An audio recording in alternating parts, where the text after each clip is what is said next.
నెలల చిన్నారి వైష్ణవిని బ్లేడుతో కాట్లు వేసి హత్యాయత్నానికి పాల్పడింది తండ్రి సవితి తల్లి అని బాన్సువాడడి ఎస్. టి. విఠల్ రెడ్డి పేర్కొన్నారు.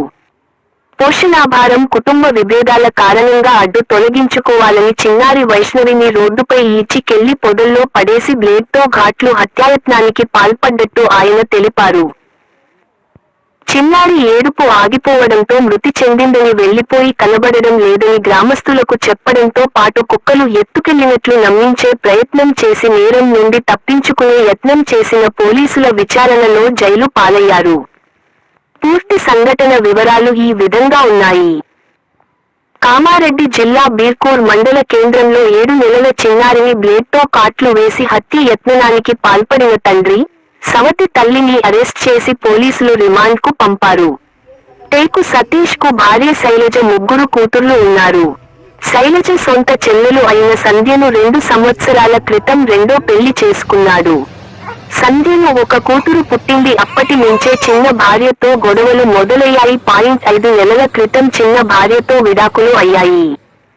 చిన్న భార్య పాప వైష్ణవిని తండ్రి టేకు సతీష్ వద్దనే ఉంచాలని కుల పెద్దలు నిర్ణయించారు. కుటుంబ విభేదాలు, పోషణ భారంగా మారిందని భావనతో చిన్నారిని అడ్డు తొలగించుకోవాలని తండ్రి టేకు సతీష్, మొదటి భార్య శైలజ కుట్ర పన్ని అతి కిరాతకంగా అర్ధరాత్రి సమయంలో శరీరంపై బ్లేడ్తో కాట్లు వేయగా చిన్నారి ఏడుపు ఆగిపోవడంతో చనిపోయిందని ఇంటికి కొద్ది దూరంలో పొదల్లో పడేసినట్లు డీఎస్పీ విఠల్ రెడ్డి తెలిపారు. మరుసటి రోజు చిన్నారి కనిపించడం లేదని తండ్రి టేకు సతీష్, సవతి తల్లి శైలజ వెతకడం పెట్టారు. కుల పెద్దలు నిలదీయడంతో పారేసిన పాపను తీసుకువచ్చి కుక్కలు ఎత్తుకెళ్లినట్లు నమ్మించే ప్రయత్నం చేశారు. అప్పటికి పాపకు ప్రాణం ఉండటంతో గమనించిన కులస్తులు ఆస్పత్రికి తరలించారు. పరిస్థితి విషమంగా ఉండటంతో హైదరాబాద్ నిలోఫర్ ఆస్పత్రికి తరలించి చికిత్స అందిస్తున్నారు. పోలీసులు విచారణ చేపట్టి తండ్రి సతీష్, సవతి తల్లి శైలజ ఇద్దరిని అరెస్టు చేసి రిమాండ్కు తరలించారు. బీర్కూర్లో మండల పోలీస్ స్టేషన్ పరిధిలో బీర్కూర్ గ్రామంలో ఈ నెల 14 నైట్ల ఒక చిన్న పాపను 7 నెలల పాప పేరు వైష్ణవి, ఆమెను తల్లిదండ్రులు అంటే పెద్దమ్మ ఈ భర్తకు ఎవరైతే సతీష్ ఉన్నారో ఆయన 2 భార్యలు, మొదటి భార్య పేరు శైలజ, రెండవ భార్య పేరు సంధ్య, సొంత అక్క చెల్లెలు అదే గ్రామానికి చెందినవారు. ఇద్దరిని కూడా ఇతను లవ్ మ్యారేజ్ చేసుకున్నాడు. పెద్దవానికి 3 అమ్మాయిలు, 2 ఆడపిల్లలు. రెండో భార్యకు సంధ్యకు కూడా ఒక ఆడపిల్ల వచ్చింది. తర్వాత వాళ్ళ మధ్యన గొడవలు స్టార్ట్ అయ్యి సంధ్యకు 4 నెలల క్రితం కులంలో మాట్లాడుకున్నాం. ఆ తర్వాత ఈ అమ్మాయిని సతీష్ దగ్గరనే ఉంచుకునేటట్టు వాళ్ళు తీర్మానం చేసుకున్నారు. ఈ క్రమంలో సతీష్ దగ్గర ఈ అమ్మాయి వల్ల ఈ కుటుంబంలో శైలజకు మరియు సతీష్కు తరచుగా గొడవలు స్టార్ట్ అయ్యాయి. అందరూ ఆడపిల్లలే ఉన్నారు అని చెప్పి అదొక కారణం.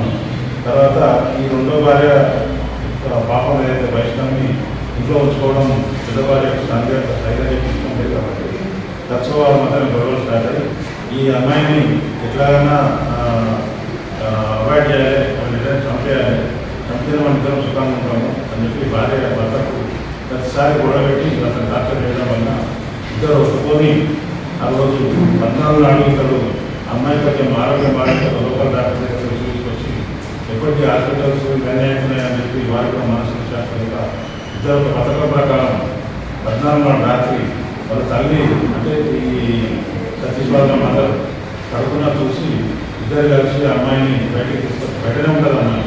ఇప్పుడు కూడా తల్లి శైలజ వాళ్ళ పిల్లలతో పాటు ఆమెతో పాటు పడబెట్టినది కాదు. ఆ తర్వాత ఆమెను తీసుకొని పోయి ఇంటి ముందర శిశు రోడ్ ఉంటుంది, దాని మీద బలంగా కొట్టి ఇద్దరు బ్లేడ్లతో ఆమెను గాయాలు చేసి చనిపోయింది అనుకొని పక్కకే ముందు ఒక చిన్న మట్టి గడ్డ లేకుంటుంది, పొదలు లేకుంటాయి, ఆమె తీసుకొని పడేసి చనిపోయింది అనుకుని వాళ్ళు తెల్లారి ఎంతో ఇంటికి వచ్చి పడుతున్నారు. ఉదయం చేసి తల్లి 4 గంటల ప్రాంతంలో తల్లి చేసి పాప ఎట్టుపోయిందని చెప్పి వాళ్ళిద్దరు నిలవేశారు. ఇద్దరు కూడా వాళ్ళ తల్లి మీద గొడవడి ఈ శైలజ అంటే ఆమె అత్త మీద దాడి చేసి దాన్ని కూడా భయపడి మీరు తను చెప్పినట్టుంటే నేను చంపేస్తామని చెప్పి ఆమె కూడా భయపెట్టి ఈ ఇద్దరు కూడా ఏం తెలియనట్టు వాళ్ళు ఉండడం వల్ల ఈ విషయంలో కేసు నమోదు చేసి బిల్కుల్ ఎస్ఐ రాములు గారు మరియు దిబ్బయ్య సిఐ గారు మరియు విక్రమ్ ఎస్ఐ గారు కూడా అంజనేయ గారు కూడా వర్కౌట్ చేసి ఈ ఇద్దరు భార్యాభర్తలు కలిసి కంపినట్టుగా ఈ కేసు నిర్ధారణ చేయడం జరిగింది. వారిద్దరిని కూడా అరెస్ట్ చేసి కోర్టు ముందు ఆరోపణ